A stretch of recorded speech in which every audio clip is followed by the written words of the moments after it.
ರಾಜ್ಯದಲ್ಲಿ ಕುಡಿಯೋದಕ್ಕೆ ನೀರಿಲ್ಲ, ಬೆಳೆ ಬೆಳೆಯೋದಕ್ಕೆ ನೀರಿಲ್ಲ, ಬೆಂಗಳೂರಿನವರು ಬದುಕೋಕೆ ನೀರಿಲ್ಲ. ಇಂಥ ಸಂದರ್ಭದಲ್ಲಿ ನಮ್ಮ ನೀರನ್ನು ನಾವು ತಮಿಳುನಾಡಿಗೆ ಕೊಡಬೇಕು ಅಂತ ಆದೇಶವನ್ನು ಕೊಟ್ಟಿದೆ CWMA. ಕಾವೇರಿ ಆದೇಶದ ಬೆನ್ನಲ್ಲೇ ಭುಗಿಲೆದ್ದಿದೆ ಆಕ್ರೋಶ. ಆಬ್ವಿಯಸ್ಲಿ ಭುಗಿಲೇಳುತ್ತೆ. ಮಂಡ್ಯದಲ್ಲಿ ಭಾರಿ ಪ್ರತಿಭಟನೆಗೆ ರೈತರ ನಿರ್ಧಾರವನ್ನ ಮಾಡಿದ್ದಾರಂತೆ.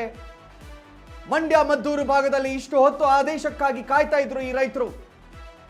ಕಡಪಕ್ಷ ಈ ಬಾರಿ ಆದ್ರೂ ನಮ್ಮ ಪರವಾಗಿ ಆದೇಶ ಬರಬಹುದು ಅಂತ ಕಾಯ್ತಾ ಇದ್ದಂತ ರೈತರಿಗೆ ಇನ್ನು ಸಹಿಸೋದು ಸಾಧ್ಯವಿಲ್ಲ ಅಂತ ಆಕ್ರೋಶವನ್ನು ಹೊರಹಾಕ್ತಾ ಇದ್ದಾರೆ. ಯಾವುದೇ ಕಾರಣಕ್ಕೂ ನೀರು ಬಿಡೋದಿಲ್ಲ ಅಂತ ಆಕ್ರೋಶ ಹೊರಹಾಕ್ತಾ ಇದ್ದಾರೆ ರೈತರು. ನಿರಂತರ ಪ್ರತಿಭಟನೆಗೆ ಮಂಡ್ಯ ರೈತರಿಂದ ತಯಾರಿಯನ್ನು ಮಾಡಿಕೊಳ್ಳಲಾಗ್ತಾ ಇದೆ ಅಂತೆ. ಕಾವೇರಿ ಆದೇಶದ ಬೆನ್ನಲ್ಲೇ ಆಕ್ರೋಶ ಭುಗಿದೆದ್ದಿದೆ. ಆಕ್ರೋಶ ಭುಗಿಲೇಳುವಂತೆ ಆ ಭಾಗದ ಅಧಿಕಾರಿಗಳು ಮಾಡಿದ್ದಾರೆ. CWMA ಅಧಿಕಾರಿಗಳು ಮಂಡ್ಯದಲ್ಲಿ ಭಾರಿ ಪ್ರತಿಭಟನೆಗೆ ರೈತರು ನಿರ್ಧಾರವನ್ನು ಮಾಡಿದ್ದಾರೆ. ರೈತರು ಪ್ರತಿಭಟನೆಯನ್ನ ಮಾಡ್ತಾರೆ. ಇಷ್ಟು ಹೊತ್ತು ಆದೇಶಕ್ಕಾಗಿ ಕಾಯ್ತಿದ್ದಂತ ರೈತರಿಗೆ ಇನ್ನು ನಾವು ಸುಮ್ಮನೆ ಇದ್ರೆ ಆಗಲ್ಲ, ನಾವು ರಸ್ತೆಗೆ ಇಳಿತೀವಿ, ಪ್ರತಿಭಟನೆ ಮಾಡೇ ಮಾಡ್ತೀವಿ ಅಂತ ಆಕ್ರೋಶವನ್ನು ಹೊರಹಾಕ್ತಾ ಇದ್ದಾರೆ ರೈತರು.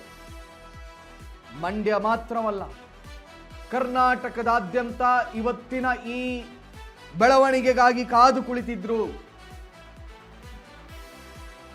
ಬೆಂಗಳೂರಿನ ಸಮಸ್ತ ಕನ್ನಡಿಗರು,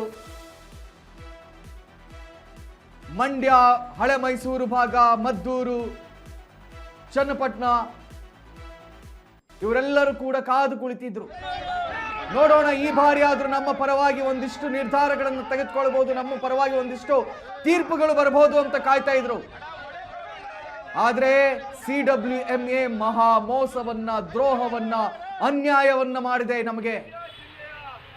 ಕನ್ನಡಿಗರು ಇನ್ನು ಸುಮ್ಮನೆ ಕೂತ್ಕೊಂಡ್ರೆ ನಮಗೆ ಮಹಾ ದ್ರೋಹ ಆಗುತ್ತೆ ಅಂತ ರಸ್ತೆಗಿಳಿದು ಪ್ರತಿಭಟನೆ ಮಾಡ್ತಾ ಇದ್ದಾರೆ ಕಾವೇರಿ ಕೊಳ್ಳದ ಜನತೆ.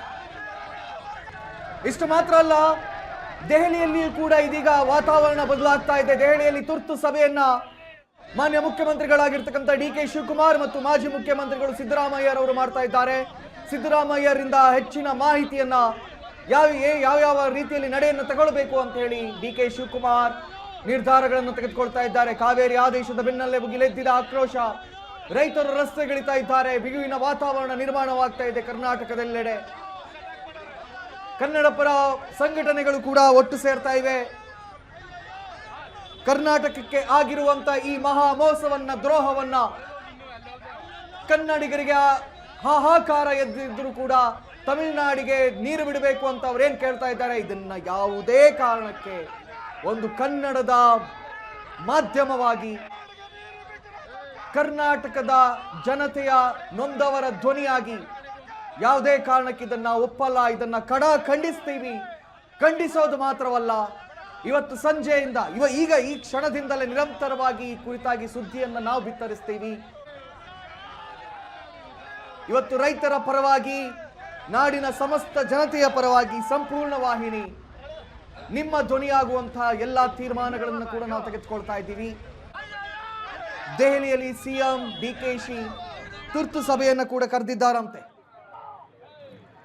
CM ಭೇಟಿಗಾಗಿ ದೌಡಾಯಿಸಿದೆ ಗೌರವ್ ಗುಪ್ತಾ ಸರ್ಕಾರದ ಹೆಚ್ಚುವರಿ ಮುಖ್ಯ ಕಾರ್ಯದರ್ಶಿಗಳು ಅವರು ಕೂಡ ದೌಡಾಯಿಸಿದ್ದಾರೆ. ಇದೀಗ ಮಂಡ್ಯದಲ್ಲಿ ಭಾರಿ ಪ್ರತಿಭಟನೆಗೆ ರೈತರು ತೀರ್ಮಾನವನ್ನ ಮಾಡ್ತಾ ಇದ್ರೆ, ಬೆಂಗಳೂರಿನಲ್ಲಿ ಪ್ರತಿಭಟನೆ ಮಾಡೋದಕ್ಕೆ ಕನ್ನಡ ಪರ ಸಂಘಟನೆಗಳು ತೀರ್ಮಾನವನ್ನ ಮಾಡ್ತಾ ಇದೆ.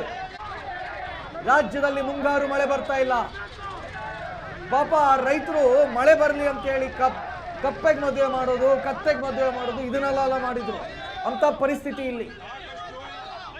ಆಕಾಶದತ್ತ ಮುಖ ಮಾಡಿ ಬೆಳೆ ಬೇಯಬೇಕು, ನಾವು ಬದುಕಬೇಕು, ಯಾವತ್ತು ಮಳೆ ಬರುತ್ತೆ, ಈಗ ಮಳೆ ಬರುತ್ತೆ, ನಾಳೆ ಮಳೆ ಬರುತ್ತೆ ಅಂತ ಕಾಯ್ತಾ ಕೂತ್ಕೊಂಡಿದ್ರೆ ಇವರು CWMA ಅವರು, ದಿ ನಾನ್ಸೆನ್ಸ್ ಆಫೀಸರ್ಸ್ಗಳು ಸರಿಯಾದ ತನಿಖೆಯನ್ನ, ವಿಚಾರಣೆಗಳನ್ನ ಮಾಡದೆ ನೀರು ಬಿಡಿ ಅಂತ ಆದೇಶ ಕೊಟ್ಟಿದ್ದಾರೆ. ಕಾವೇರಿ ಆದೇಶದಿಂದ ಕರ್ನಾಟಕ ಸರ್ಕಾರ ತಲ್ಲಣ ಆಗಿದೆ. ನೀವು ವಾದ ಮಂಡಿಸೋದಕ್ಕೆ ನೀವು ವಿಫಲವಾಗಿದ್ದೀರಿ, ನೀವು ತಲ್ಲಣ ಆಗ್ಲೇಬೇಕು. ದೆಹಲಿಯಲ್ಲಿ CM DK ಶಿವಕುಮಾರ್ ತುರ್ತು ಸಭೆಯನ್ನು ಕರೆದಿದ್ದಾರೆ. CM ಭೇಟಿಗಾಗಿ ದೌಡಾಯಿಸಿದ್ದಾರಂತೆ ಗೌರವ್ ಗುಪ್ತಾ, ಮುಖ್ಯ ಕಾರ್ಯದರ್ಶಿಗಳು, ಕರ್ನಾಟಕ ಸರ್ಕಾರದ ಮುಖ್ಯ ಕಾರ್ಯದರ್ಶಿಗಳಾಗಿರ್ತಕ್ಕಂಥ ಗೌರವ್ ಗುಪ್ತಾ ಹೆಚ್ಚುವರಿ ಮುಖ್ಯ ಕಾರ್ಯದರ್ಶಿಯಾಗಿ ದೌಡಾಯಿಸಿದ್ದಾರಂತೆ. This is utter nonsense. ನಮ್ಮ ರಾಜ್ಯದ ಜನತೆಗೆ ಕುಡಿಯೋಕೆ ನೀರಿಲ್ಲ, ನಮ್ಮ ನೀರನ್ನು ತಮಿಳುನಾಡಿಗೆ ಬಿಡಿ ಅಂತ ನೀವು ಆದೇಶ ಕೊಟ್ಟ ಕೂಡಲೇ ಕೇಳ್ಕೊಂಡು ಕೂತ್ಕೊಳ್ಳೋಕೆ ನಮ್ಮ ಹತ್ರ ಸಾಧ್ಯನೇ ಇಲ್ಲ.